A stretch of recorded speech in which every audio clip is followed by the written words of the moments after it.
بسم الله الرحمن الرحيم. الحمد لله رب العالمين، والصلاة والسلام على سيد المرسلين وعلى آله وأصحابه أجمعين.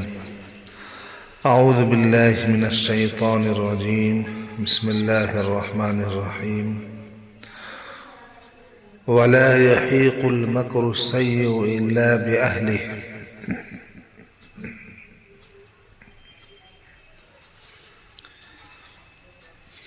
آج کی گفتگو کا عنوان ہے مکاری والی دینداری سے بچیے. یہ آپ کے لیے بھی مضر ہے اور دین کے لیے بھی. میں نے جو آیت کریمہ آپ حضرات کو سنائی، اس کا ترجمہ کیا ہے؟ برے مکر کا وبال مکار ہی پر نازل ہوگا. یہ اللہ تعالیٰ فرما رہے ہیں. اور پڑھا لکھا طبقہ اس آیت سے غافل ہے، اللہ کی اس تنبیہ سے، وعید سے غافل ہے. آج کل یہ مرض عام ہوتا جا رہا ہے کہ ظاہر بڑا دیندار ہے اور باطن نہایت بددین اور بدتینت ہے. اوپر سے شیطان یہ پڑھاتا ہے کہ اندر سے ہم کیسے ہیں کون دیکھ رہا ہے. اوپر سے اچھے بنے رہو اور نیک خلیہ میں رہ کر خوب حلوہ کھاتے رہو. لوگ نیک کہیں گے ہی، تعریف کریں گے ہی، اور معاشرہ میں اپنی عیاری و مکاری سے صلاحیت و لیاقت کے زور پر خوب عزت بھی ملتی ہی رہے گی. دقت کیا ہے؟ ہو گیا تمہارا منشا پورا.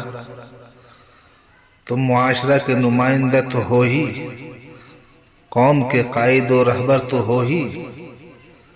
ہاں، رہا آخرت کا معاملہ تو اللہ بڑا رحیم و غفور ہے، سب معاف کر دے گا.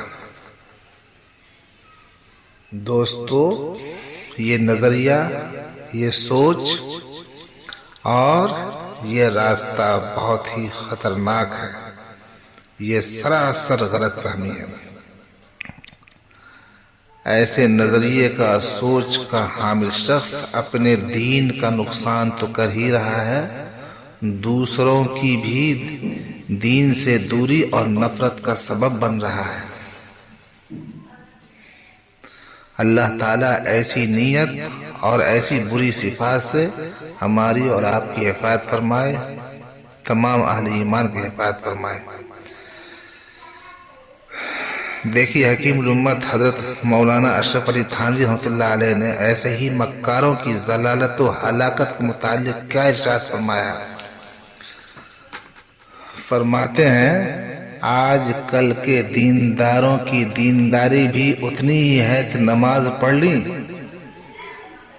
اگرچہ بے فکری ہی سے ہو اور داڑھی نیچے کر لی اگرچہ لوگوں کا مال دبا رکھا ہو، معاملات میں ضرر پہنچاتے ہو. غرض دینداری بھی آج کل اس کا نام ہے کہ صورت دینداروں کی سی ہو اور سیرت میں صرف وہ باتیں ہوں جو رسوائی سے بچائے رکھیں. مثلا 5 وقت کی نماز پڑھنا، روزہ رکھ لینا، اگرچہ حالت یہ ہو ازبروں چو گورے کافر پر حلل و اندروں قہر خدا عز و جل، ازبروں تانا زنی بر بایزید و درونت ننگ می دارت یزید. باہر سے یعنی ظاہری حالت تو ایسی ہے جیسے کافر کی خبر ہوتی ہے جس پر ریشمی غلاف ہو اور اندر خدا کا غضب نازل ہو رہا ہے.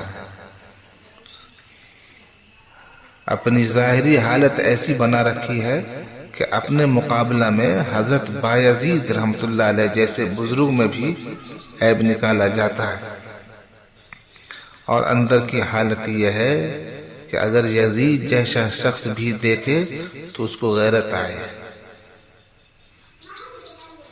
آگے حضرت فرماتے ہیں تو اگر یہ حالت ہو تو وہ خود بھی اپنے کو اور دوسرے کو بھی،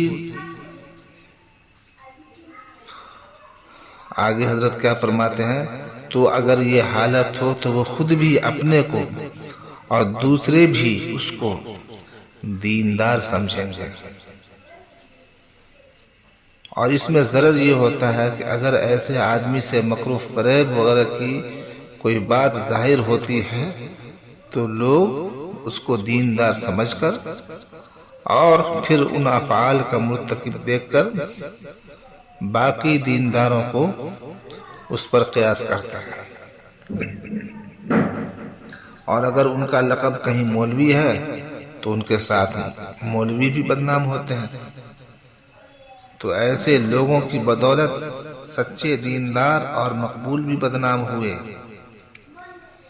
پھر آگے فرماتے ہیں کاش اگر اس کی شکل دینداروں کی نہ ہو تو اس کی حرکات سے دیندار تو بدنام نہ ہوتے، اور ایک برا اثر اس کا یہ ہوتا ہے کہ ایسی حرکات دیکھ کر لوگوں کو دینداری سے نفرت ہو جاتی ہے۔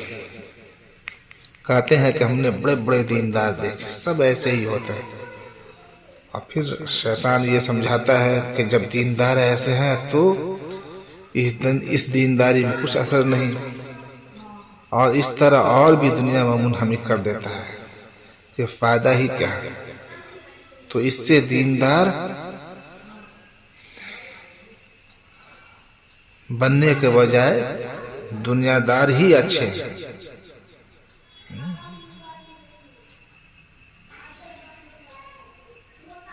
کیونکہ دیندار ہوئے تو فلاں شخص جیسے ہو جائیں گے، اور اگر دینداروں کی شکل نہ ہو تو اگرچہ خود برباد ہو لیکن کوئی دوسرا تو فریب میں نہیں آتا۔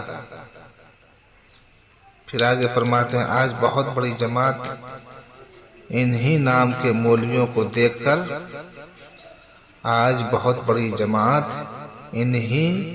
نام کے مولویوں کو دیکھ کر علم دین سے متنفر ہو گئی ہے۔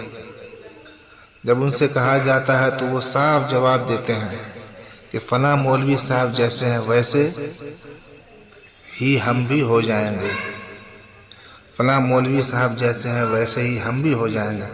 پھر کیا نتیجہ ہوگا کہ دنیا سے بھی کھوئے گئے اور دیندار ملی تو ایسی ملی۔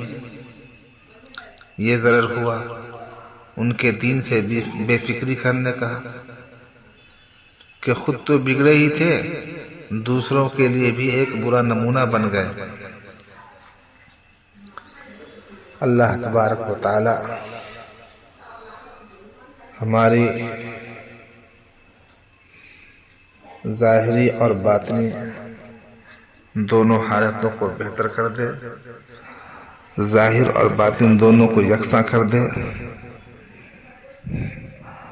اور ہمارے باطن کو ظاہر سے بھی زیادہ اچھا کر دے، اور دین کے معاملے میں مکر و فریب سے مکمل طور پر حفاظت فرمائے، ریاکاری اور نمائش سے حفاظت فرمائے، اور اخلاص کے ساتھ عمل کرنے کی توفیق عطا فرمائے۔ آمین یا رب العالمین۔ وصلی اللہ وسلم علی سیدنا محمد وعلی آلہ وصحبہ اجمعین۔